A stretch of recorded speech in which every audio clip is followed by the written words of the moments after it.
ሰላም ጤና ይስጥልን ውድ ሪፖርተር ተከታታዮች የሰዓቱን ዜናዎች ቀጥዬ ያሰማችኋለሁ።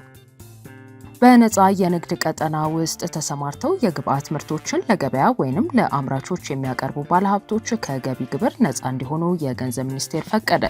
የገንዘብ ሚኒስቴር ሚያዝያ 5 ቀን 2018 ዓ.ም ለገቢዎች ሚኒስቴርና ለኢንቨስትመንት ኮሚሽን በጻፈው ደብዳቤ ለኢንቨስትመንት ስለሚሰጥ የቀረጥና ታክስ ማበረታቻ የወጣው የሚኒስትሮች ምክር ቤት ደንብ ቁጥር 586/2018 የገንዘብ ሚኒስቴር የደንቡን ዓላማ የሚያሳካ መሆኑንና በቂ የኢኮኖሚ ምክንያት መኖሩን ሲያምንበት በደንቡ ከተዘረዘሩት በተጨማሪ ማበረታቻ በሚያስፈልጋቸው በሌሎች የኢንቨስትመንት መስኮች የሚሰማሩ ባለሀብቶች ተገቢውን የኢንቨስትመንት ማበረታቻ እንዲያገኙ በመመሪያ ሊፈቅድ እንደሚችል መደንገጉን አስታውሷል። በዚህ መሰረት በነፃ የንግድ ቀጠናዎች ውስጥ በአስመጭነት ስራ ላይ የሚሰማሩ ባለሀብቶች በማምረት ስራ ላይ ለተሰማሩ ባለሀብቶች ግብአቶችን እንዲሁም ሌሎች ምርቶችን ለገበያ በማቅረብ የማምረትና አገልግሎት የመስጠት ተግባር ያለ ግብአት ችግር በተሳለጠ አኳኋን እንዲመራና የምርት አቅርቦት እንዳይስተጓጎል በማድረግ ረገድ ከፍተኛ አስተዋጽኦ ያላቸው በመሆኑ ማበረታቻ ሊሰጣቸው የሚገባ መሆኑ እንደታመነበት ገልጿል። ይህንንም መሰረት በማድረግ በነፃ የንግድ ቀጠናዎች ውስጥ ተሰማርተው እቃዎችን ከውጭ ሀገር በማስመጣት ለገበያ የሚያቀርቡ ባለሀብቶች ወደ ሀገር አስገብተው ለገበያ ካዋሉት እቃ በሚያገኙት ግብር የሚከፈልበት ገቢ ላይ ሊከፍሉት ከሚገባው የገቢ ግብር ነፃ እንዲሆኑ መፈቀዱን አስታውቋል። አዘርባይጃን ከኢትዮጵያ ጋር ያላትን የመከላከያ ትብብር ለማጠናከር የሚያስችል ረቂቅ ሕግ ለፓርላማዋ አቀረበች። አዘርባይጃን ከኢትዮጵያ ጋር ያላትን ወታደራዊ ትብብር ይበልጥ ለማሳደግ የሚያስችል አዲስ የመከላከያ ስምምነት ረቂቅ ሕግ ለፓርላማዋ ወይንም ሚሊ መጅሊስ ያቀረበች ሲሆን ይህ እርምጃ አዘርባይጃን የመከላከያ ዲፕሎማሲዋን ለማስፋፋትና የጦር ኃይሏን ለማዘመን ከያዘችው ስትራቴጂ ጋር የተያያዘ መሆኑ ተገልጿል። እንደ አዘር ኒውስ ዘገባ ከሆነ በአዘርባይጃን ሪፐብሊክ መንግስትና በኢትዮጵያ መንግስት መካከል የመከላከያ ትብብር ስምምነት የሚለው ሰነድ ነገ ሚያዝያ 6 ቀን 2018 ዓ.ም በፓርላማው ዓለም አቀፍ ግንኙነት ቋሚ ኮሚቴ በዝርዝር እንደሚታይ ተመልክቷል። አዘርባይጃን በቅርብ ዓመታት ለመከላከያና ለደህንነት ዘርፍ በየዓመቱ ከ3 ቢሊዮን ዶላር በላይ በጀት በመመደብ ዘመናዊ ቴክኖሎጂዎችንና ሰው አልባ ድሮኖችን በመጠቀም የጦር ኃይሏን በማዘመን ላይ ትገኛለች። በሌላ በኩል በአፍሪካ ግዙፍ ወታደራዊ ኃይል ካላቸው ሀገራት አንዷ የሆነችው ኢትዮጵያ የመከላከያ ዘርፏን ለማዘመንና ዓለም አቀፍ አጋሮቿን ለማብዛት ጥረት እያደረገች መሆኑ ይታወቃል። ኢትዮጵያ በምስራቅ አፍሪካ ትልቁን የመከላከያ በጀት የምትመድብ ሀገር ስትሆን በ3.7 ቢሊዮን ዶላር ዓመታዊ ወታደራዊ በጀት ከአፍሪካ በአምስተኛ ደረጃ ላይ እንደምትገኝም ዘገባው አመልክቷል።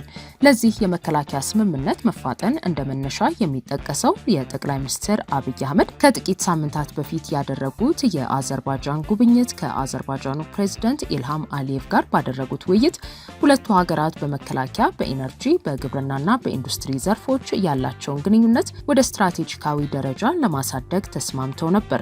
በዚያው ጉብኝት ወቅት በሁለቱ መሪዎች ፊት በመከላከያ ዘርፍ የትብብር ስምምነት መፈረሙ የሚታወስ ሲሆን አሁን ለፓርላማ የቀረበው ረቂቅ ሕግ ይህንኑ ስምምነት በሕግ አጽድቆ ወደ ተግባር ለማስገባት ያለመ ነው ተብሏል። ሞን ሪል ስቴት በአየር ጤና አደባባይ በካሬ ከ54530 ብር እስከ 77900 እስከ 10 ዓመት የሚከፍሉትን 50% ያለምንም ወለድ የባንክ ብድር የተመቻቸለት ዛሬውኑ እስከ 4 ሚሊዮን ብር የሚያተርፉበት ባለ 1 መኝታ ሙሉ ክፍያ 5,620,000 ብር፣ ባለ 2 መኝታ ሙሉ ክፍያ 6,846,000 ብር፣ ባለ 3 መኝታ ሙሉ ክፍያ 8,121,000 ብር። ለበለጠ መረጃ በ0969248080 ይደውሉ። የአውሮፓ ህብረት ሀገራት እንዲሁም እንግሊዝና ቻይና አሜሪካ በኢራን የሆርሙዝ የባህር ወሽመጥን ለመዝጋት ያወጀችውን እገዳ ተቃወሙ። የአሜሪካው ፕሬዝዳንት ዶናልድ ትራምፕ ከእስራኤል ጋር በኢራን ላይ እያደረጉት ባለው ውጊያ የዓለም የንግድ ሰንሰለት ዋነኛ መስመር የሆነው ሆርሙዝ የባህር ወሽመጥ ላይ የእንቅስቃሴ እገዳ ለማድረግ ፕሬዝዳንቱ መወሰናቸው ከታላላቅ የዓለም ሀያላን ሀገራት ብርቱ ተቃውሞ ገጥሞታል። ባለፈው ቅዳሜ ፕሬዝዳንት ዶናልድ ትራምፕ ከኢራን ጋር በፓኪስታን ኢስላማባድ ሲደረግ የነበረው ድርድር ያለ ስምምነት መቋረጡን ተከትሎ ወደ ኢራን ወደቦች የሚገቡና የሚወጡ የንግድ መርከቦች ላይ አሜሪካ እገዳ እንደምትጥል ማስታወቃቸው ይታወሳል። የአውሮፓ ህብረት፣ እንግሊዝና ቻይና ትራምፕ የወሰዱትን እርምጃ በግልጽ ተቃውመዋል። የአውሮፓ ህብረት ኮሚሽን ፕሬዚዳንት ኡርሱላ ቮንደርሌን በሰጡት መግለጫ ይህ በሆርሙዝ ወሽመጥ ላይ የተጣለው እገዳ ለዓለም ንግድ ከፍተኛ ጉዳት የሚያደርስ መሆኑን ገልጸዋል። በባህር ላይ የሚደረግ የመርከብ ጉዞ ነጻነት መከበር ለዓለም ኢኮኖሚ እጅግ አስፈላጊ መሆኑንም አጽንኦት በመስጠት ሊባኖስ በቦምብ እየተደበደበች ባለችበት ሁኔታ በመካከለኛው ምስራቅ መረጋጋት ሊመጣ እንደማይችል አስታውቀዋል። የብሪታንያው ጠቅላይ ሚኒስትር ኬር ስታርመር ለቢቢሲ ሬዲዮ በሰጡት ቃል ደግሞ እገዳውን አንደግፍም ሲሉ በግልጽ ተናግረዋል። ብሪታንያ በአሜሪካና በኢራን መካከል በሚደረገው ጦርነት ውስጥ እንደማትገባና በአሜሪካ የሚመራውን የባህር ላይ እገዳ እንደማትቀላቀል አስታውቀዋል።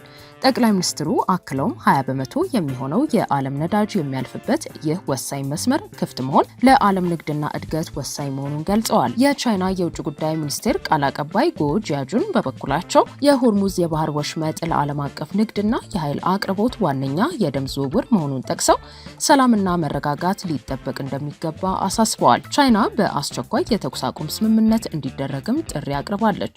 እንደ ፈረንሳይ፣ ስፔንና ቱርክ ያሉ ሀገራትም አሜሪካ የወሰደችውን እርምጃ በመቃወም በዲፕሎማሲያዊ መንገድ ችግሩ እንዲፈታ እየጠየቁ እንደሚገኙ የተለያዩ ምንጮች ያመለክታሉ። የአሜሪካ የመከላከያ ሚኒስቴር ወደ ኢራን ወደቦች የሚያመሩ መርከቦችን እንደሚከለክል ቢናገርም ይህ ውሳኔ በተግባር እንዴት ሊተገበር ይችላል የሚለው ግን አሁንም አጠያያቂ ሆኖ ቀጥሏል።